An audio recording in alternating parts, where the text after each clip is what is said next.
E aí galera, beleza? Aqui é o Dr. Control. Hoje mais uma aula de Excel, onde nós vamos abordar o assunto de funções financeiras. Essas funções são bastante utilizadas para vocês fazerem diversos tipos de cálculos. Quando vocês pretenderem, por exemplo, fazer a compra, a aquisição de um produto, onde terá um determinado período de pagamentos, uma taxa de juros anual e etc. Então, eu fiz aqui, já deixei previamente digitado uma tabelinha com funções financeiras, onde nós vamos utilizar e entender cada função desta. Note que aqui embaixo eu deixei algumas observações com o significado de cada função. Aqui eu deixei a função ABS, que é a função absoluta, que o que ela vai fazer é converter um número negativo em positivo, pois quando usamos o assistente ou quando nós digitamos a função financeira, se você não se atentar em colocar o sinal de negativo de acordo com o que está pedindo, automaticamente o valor, o resultado, né, será em negativo. Então, ou nós colocamos durante a fórmula, a digitação, o sinal de negativo no elemento correto, ou depois do resultado nós acrescentamos a função ABS para que seja feita a conversão. Então, aqui eu fiz uma tabelinha com valor presente, aqui com valor futuro, aqui com NPER, que é o número de períodos, aqui a taxa e aqui o pagamento, que é o PGTO. Então aqui embaixo já deixei mais ou menos aí uma pré-definição do que significa cada função, onde temos aqui a função VP, que é o valor presente, que calcula o valor presente de um empréstimo ou investimento com base em uma taxa de juros constante. Então, para que a gente comece já a trabalhar com esta função, é necessário, claro, que nós tenhamos alguns valores já pré-determinados, de acordo com como vemos aqui nas tabelas. Então, eu tenho aqui que o valor futuro, eu tenho o valor de 15 mil reais, o período, né, os pagamentos serão 8, e a taxa de juros aqui eu joguei um valor aleatório de 10%. Então, eu preciso ter aí o valor presente para fazer então o meu cálculo, né? Qual será então o valor presente? Então, vamos usar a função VP, e aqui eu indico o seguinte: ao abrir o parênteses, notem que a sintaxe da função está escrita aqui embaixo. Então ela vai pedir exatamente estas propriedades, que é taxa, período, pagamento, valor final e tipo.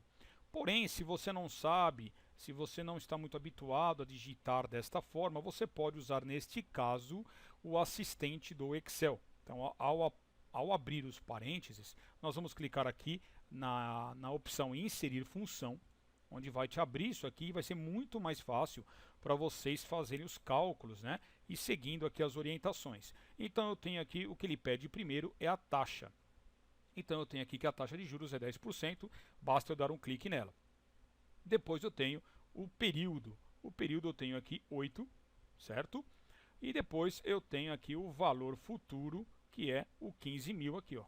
O restante eu não tenho pagamento, né? Não é o caso essa tabela, eu não estou calculando aqui o pagamento, então não há necessidade de você colocar nenhum valor, e também tipo também não. Vou dar um OK e vejam que ele me resultou aqui em valor negativo, né?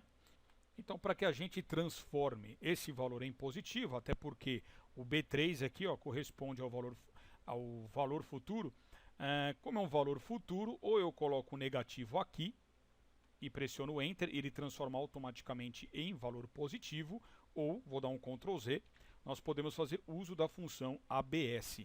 Então eu venho aqui em cima na minha fórmula e coloco ABS, abro parênteses, e como eu abri, lá no final eu tenho que fechar o parênteses da função ABS.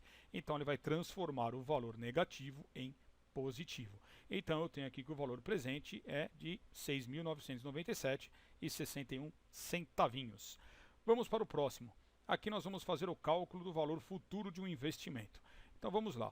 Usando aqui a função VF, vamos abrir os parênteses, e ao clicar aqui novamente na barra de funções, nós vamos ter as seguintes propriedades aí. A taxa novamente, então eu já tenho aqui que a taxa é de 10%, o número de períodos de pagamento eu tenho que é 8, e eu tenho o valor presente, que é o meu 15 mil aqui, ó. Vou dar um OK, e aí ele me deu aqui R$ 32.153.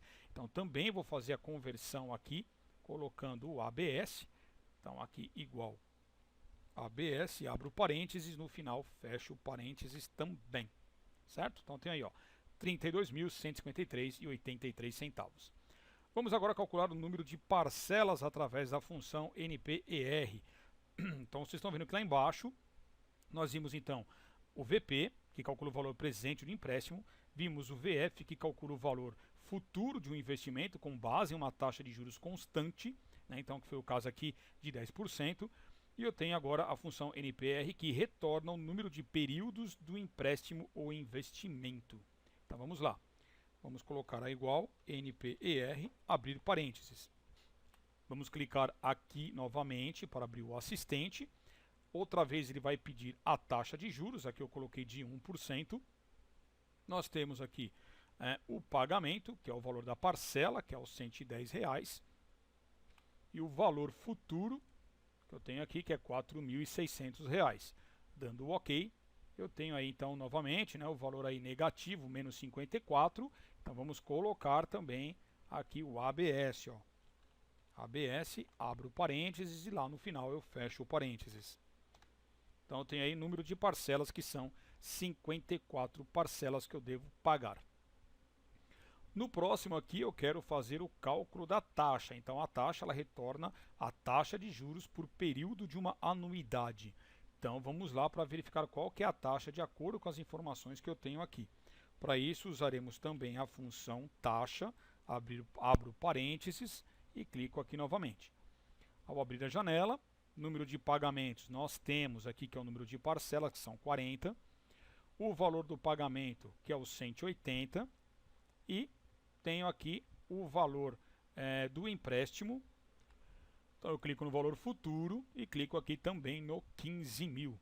Tá? Como o valor aqui, pagamento, é um valor que eu ainda vou receber, eu também já posso negativar ele aqui. Ó. Então eu posso colocar o sinal de menos. Na hora que eu der OK, ele já me retorna em positivo, o equivalente a 3% de taxa de juros mensal. E o último, vamos clicar aqui no valor da prestação, que é a função PGTO, que ela calcula o pagamento de um empréstimo de acordo com os pagamentos constantes e com uma taxa de juro constante, certo? Então eu tenho a taxa de juros aqui constante, que é 1,7%, e também o valor de pagamento aqui, número de parcelas, que são 38. Então esse número não, claro, aqui na minha tabela, não sofreria nenhum tipo de alteração, por isso são constantes. Então eu vou clicar aqui e colocar agora a função PGTO. Ao abrir parênteses, opa, escrevi errado aqui, PGTO. Vamos clicar lá novamente. E aqui nós vamos clicar na taxa, colocar aqui a taxa de juros mensal, que é 1,7, o número de períodos de pagamento, que é 38, e eu tenho aqui o valor presente, que é o meu empréstimo, né, de 15 mil reais, certo? Ao dar o OK, eu tenho aí também o valor negativo de 539, também posso usar a função ABS, ó. Então vamos acrescentar ABS, abrir parênteses e fechar lá no final. Prontinho, eu tenho então aqui o valor de R$ 539,10, que é o valor da prestação daquilo que eu estou investindo ou fazendo aí o meu empréstimo, ok? Então pessoal, eu vou finalizar por aqui esta aula, lembrando que eu posso abordar ainda esses exemplos dessas funções em outras tabelas para que a gente possa ter um emprego dela melhor em tabelas do dia a dia. Aqui foi mais para mostrar a essência da função de cada uma delas, como que elas funcionam, como que elas trabalham e qual que é o resultado, o intuito de cada função na hora que você aí pressiona o Enter, né, e visualiza. Tudo bem? Então espero que vocês tenham gostado desta videoaula. Quero agradecer a todos que estão acompanhando. Não esqueçam de curtir, favoritar e também de se inscrever no canal. Qualquer dúvida, postem nos comentários, como sugestões também. Fica aí o forte abraço do Dr. Control e até a próxima. Valeu!